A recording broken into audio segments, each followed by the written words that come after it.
그리스도의 풍성하신 은혜와 사랑이 늘 함께 하시기를 바랍니다. 오늘 이 아침에는 요한일서 제5장 1절로 12절까지의 말씀, 생명의 삶 큐티 1월 8일자 말씀입니다. 요한일서 5장 1절입니다. 예수께서 그리스도이심을 믿는 자마다 하나님께로부터 난 자니 또한 낳으신 이를 사랑하는 자마다 그에게서 난 자를 사랑하느니라. 여기 1절에 낳으신이라고 하는 것은 하나님 아버지를 말하는 것이고, 그에게서 난 자는 아들이신 성자 예수 그리스도를 말씀하는 것입니다. 2절, 우리가 하나님을 사랑하고 그의 계명들을 지킬 때에 우리가 하나님의 자녀를 사랑하는 줄 아느니라. 하나님을 사랑하는 것은 이것이니 우리가 그의 계명들을 지키는 것이라. 그의 계명들은 무거운 것이 아니로다. 3절 말씀에 보면 하나님을 사랑하는 게 뭐냐? 그것은 그의 계명을 지키는 것이라고 합니다.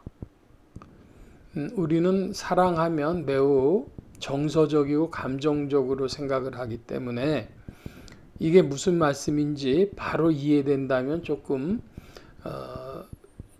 실제 상황과 다른 바가 있습니다. 우리는 감정적으로 이 사랑을 생각하는데, 요한일서 5장은 사랑은 무엇이냐 그러면 하나님과의 인격적인 교제를 말하는 것인데, 하나님의 뜻을 받들기 때문에 그 계명을 지키는 것이 사랑이라고 말씀하는 겁니다. 그러니까 단순히 감정적인 것이 아니고 인격적인 교류, 연합의 전제 아래서 하나님의 뜻을 받드는 것, 그것이 사랑이라, 이런 말씀입니다. 무릇 하나님께로부터 난 자마다 세상을 이기느니라. 세상을 이기는 승리는 이것이니 우리의 믿음이니라. 예수께서 하나님의 아들이심을 믿는 자가 아니면 세상을 이기는 자가 누구냐? 이는 물과 피로 임하신 이시니 곧 예수 그리스도시라. 물로만 아니요 물과 피로 임하셨고 증언하는 이는 성령이시니 성령은 진리니라. 여기 6절 말씀에 보면 물과 피로 임하셨다고 합니다. 이 물에 대해서는 몇 가지 해석이 있습니다. 첫째로 그 물이라고 하는 것은 생명을 기르는 것이죠. 그래서 물과 피로 임하셨다라고 하는 말씀은 그 육신을 가지고 임하셨고, 그리고 십자가를 통하여 구속사역을 이루셨다, 이렇게 이해하는 이들이 있습니다. 또한 해석은 무엇이냐 하면 물은 씻는 것이다, 깨끗하게 하는 것이다. 그래서 하나님의 말씀으로 인간의 영혼이 씻어지기 때문에 물과 피로 임하셨다고 하는 것은 말씀과 구속 사역으로 우리에게 임하신 예수 그리스도를 말씀하는 것이다, 이렇게 이해합니다. 요한복음 1장에는 예수님을 말씀이라고 했지 않습니까?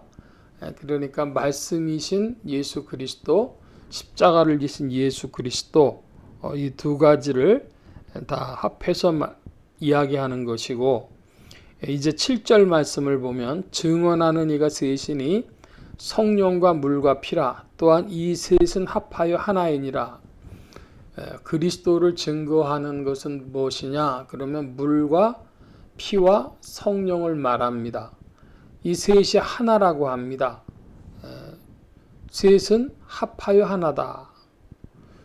물이라고 하는 것은 말씀이라고 말씀드렸고, 피라고 하는 것은 그리스도의 구속 사역인데, 이 일을 또 이끌어 가시는 이는 성령이시기 때문에 7절에서는 성령은 진리라고도 했고, 이 세 가지를 합해서 증언이다, 이렇게도 표현하고 있습니다.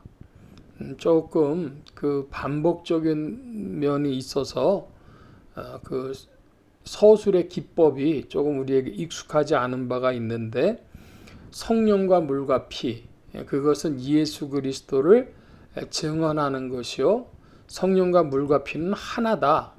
무엇을 말하고 있다? 우리의 구원에 관하여서 역사하는 것이고 그리스도를 증거하는 것이다, 이런 말씀이 되겠습니다. 9절입니다. 만일 우리가 사람들의 증언을 받을진대 하나님의 증거는 더욱 크도다. 하나님의 증거는 이것이니 그의 아들에 대하여 증언하신 것이니라. 하나님의 아들을 믿는 자는 자기 안에 증거가 있고 하나님을 믿지 아니하는 자는 하나님을 거짓말하는 자로 만드나니 이는 하나님께서 그 아들에 대하여 증언하신 증거를 믿지 아니하였음이라. 하나님께서 아들을 증언하셨기 때문에 아들을 믿지 않으면 하나님도 안 믿는 것, 아들도 안 믿는 것인과 함께 하나님도 믿지 않는 것이요 하나님을 거짓말장애로 만드는 것이다. 이런 내용입니다. 11절입니다. 또 증거는 이것이니 하나님이 우리에게 영생을 주시는 것과 이 생명이 그의 아들 안에 있는 그것이니라. 아들이 있는 자에게는 생명이 있고 하나님의 아들이 없는 자에게는 생명이 없느니라. 한마디로 아들이 있는 자에게는 생명이 있고 아들이 없는 자에게는 생명이 없다. 성경의 유명한 구절이 되겠는데 논리적으로는 그러하겠죠. 아들이고 생명이시기 때문에 내가 곧 길이요 진리요 생명이라고 말씀하셨기 때문에 아들이 없다면 생명도 없는 것이고 아들이 있다면 생명이 있는 것이다. 이렇게 12절처럼 증거할 수 있습니다. 그래서 11절에는 하나님이 우리에게 영생을 주신 것과 이 생명이 그의 아들 안에 있는 그것이니라 그랬습니다. 예수 그리스도 안에 생명이 있고 그래서 우리에게 아들을 주셨다고 하는 것은 생명을 주시며 곧 영생을 주신 것이다. 이런 표현이 되겠죠.